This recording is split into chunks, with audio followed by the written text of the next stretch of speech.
अस्सलाम वालेकुम अज़ीज़ान मन। मेडिकल वीज़ा के हवाले से एक शॉर्ट सा व्लॉग है। जो लोग पाकिस्तान में मौजूद हैं और जिनको अपना मेडिकल वीज़ा अप्लाई करना है सराउंडिंग्स में कहीं पर भी, इस वक्त ये बहुत क्लैरिटी के साथ बता दूं कि बहुत सारे लोग कहते हैं कि जी हमने फ़लाने मुल्क का ही मेडिकल वीज़ा अप्लाई करना है। इसका मतलब ये है कि आप उस मुल्क में किसी तरह शिफ्ट होना चाहते हैं, मेडिकल ग्राउंड्स नहीं है। मेडिकल इशू अगर आपका कोई भी है पाकिस्तान में रहते हुए, पहला आपका थंब रूल ये होना चाहिए, कंप्लीट थंब रूल, कि ये इलाज आपका पाकिस्तान से ही हो। ये बहुत क्लैरिटी के साथ समझिए, पाकिस्तान से ही ये इलाज हो। कोई भी मेडिकल का आपको इशू वाला, सब लोगों को जो है सेहत तंदुरुस्ती दे, लेकिन जिनका मेडिकल के इश्यूज़ हैं ये इलाज पाकिस्तान से ही हो। सस्ता तरीन आपको पाकिस्तान से ही पड़ता है।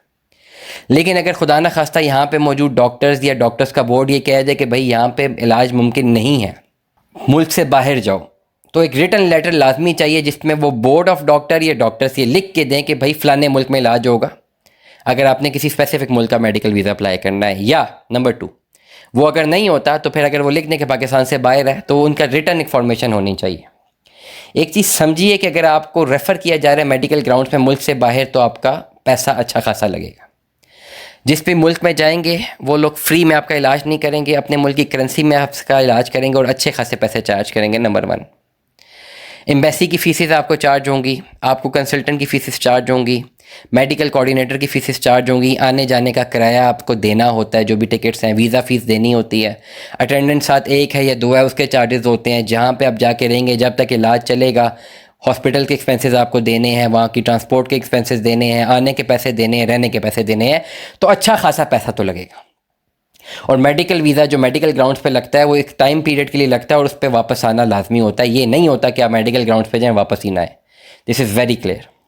अब जिन लोगों का वाकई मेडिकल इशू है, वाकयातन जिनका मेडिकल इशू है, लेटर चाहिए होगा डॉक्टर की तरफ से जिस पर लिखा हो कि भाई इसका इलाज पाकिस्तान में मुमकिन नहीं है, या पाकिस्तान में मुमकिन है भी तो हम एडवाइस नहीं करते, हम एडवाइस करते हैं मुल्क से बाहर।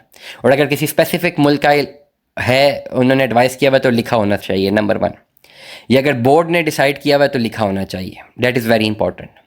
ये लेटर ज़रूरी है।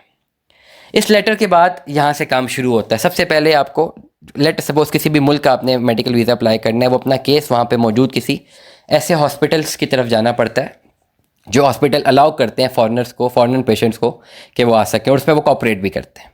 सबसे पहले उन हॉस्पिटल्स में डॉक्टर्स को ढूंढना पड़ता है। डॉक्टर्स आपकी सबसे पहले ऑनलाइन अपॉइंटमेंट लेता है, ऑनलाइन अपॉइंटमेंट के बाद वो सारे डॉक्यूमेंट्स देखता है, लैब्स दोबारा करवाता है। उसके बाद वो अगर देखे डॉक्टर के हाँ भाई पेशेंट को वाकई मेरी ज़रूरत है, देन वो अपने हस्पताल की इंतज़ामिया को कहता है। हस्पताल की इंतज़ामिया लेटर लिखती है, वो लेटर आपके नाम का होता है, उसमें वो अटेंडेंट के नाम भी होंगे, वो फिर हमारे पास आएगा। वो लेटर की बेस पे आप उस मुल्क की एम्बेसी पे अपने केस फाइल कर सकते हैं। लेकिन इस प्रोसीजर तक पहुंचने के लिए या तो आप खुद प्रोसीजर करेंगे अगर आपको सारा काम आता है, अगर नहीं आता then you need a medical coordinator. Medical coordinator ही और शी एक पढ़े लिखे लोग होते हैं जिनका मेडिकल बैकग्राउंड होता है, जिनको ये काम आता होता है। इनको आप केस फॉरवर्ड करते हैं। आप चाहें तो हमें भी भेज सकते हैं, हम भी आपको मेडिकल कोऑर्डिनेटर राउट कर सकते हैं। अगर आप चाहें तो खुद भी कर सकते हैं। You have to hire a medical coordinator जिसको आप अपना केस प्रोवाइड करते हैं। वो केस आपका देख के देखते हैं कि कहाँ पे डॉक्टर्स अवेलेबल हैं। डॉक्टर्स की मीटिंग, लैब, सारा का सारा प्रोसीजर आपका मेडिकल कोऑर्डिनेटर अरेंज करता है।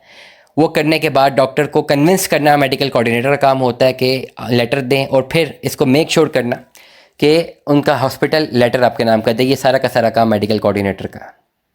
आपने मेडिकल वीज़ा अप्लाई करना है, आपके पास पहले डॉक्टर्स का लेटर होना चाहिए, वेरी इंपॉर्टेंट, जो मैंने बताया। नंबर 2 पे अपॉइंटमेंट या इनविटेशन लेटर हॉस्पिटल से। अगर वो नहीं है तो आप हमें रब्ता कर सकते हैं, हम आपको मेडिकल कोऑर्डिनेटर राउट कर सकते हैं जो कि आपका काम करेगा या करेगी, और ये पेड सर्विस होती है। अगर आप अपना मेडिकल कोऑर्डिनेटर खुद लेना चाहें आप कर सकते हैं, हमें लेटर देंगे। जब लेटर होगा उस पर हम आपको कंसल्टेंसी देंगे ओनली, कि इस लेटर के ऊपर आपको डॉक्यूमेंट्स कौन कौन से चाहिए, एम्बेसी में अपने केस फाइल कैसे करना है, and what is the procedure, कौन सा डॉक्यूमेंट लगाना है, कौन सा नहीं लगाना। ये वो प्रोसीजर है जिसमें आपने एम्बेसी में केस फाइल करना है। और एम्बेसी में भी केस फाइल करके there is again 50-50। Embassy will decide कि अदर मेडिकल ग्राउंड्स हैं ठीक से इनको देना है वीज़ा या नहीं देना। अभी लेटेस्ट आप देखें कि पाक भारत कशीदगी जब हुई तो भारत ने, हालांकि ये इंटरनेशनल लॉ की भी वायलेशन है कि मेडिकल ग्राउंड्स पे जो लोग आपके मुल्क में मौजूद होते हैं आप उनको किसी सूरत नहीं निकाल सकते। उन्होंने ज़बरदस्ती मेडिकल वाले लोगों को, मेडिकल इशू पे जो लोग वहाँ पे थे उनको भी ज़बरदस्ती निकाला है, और नहीं परवाह की भारत ने जो है इंटरनेशनल लॉ की।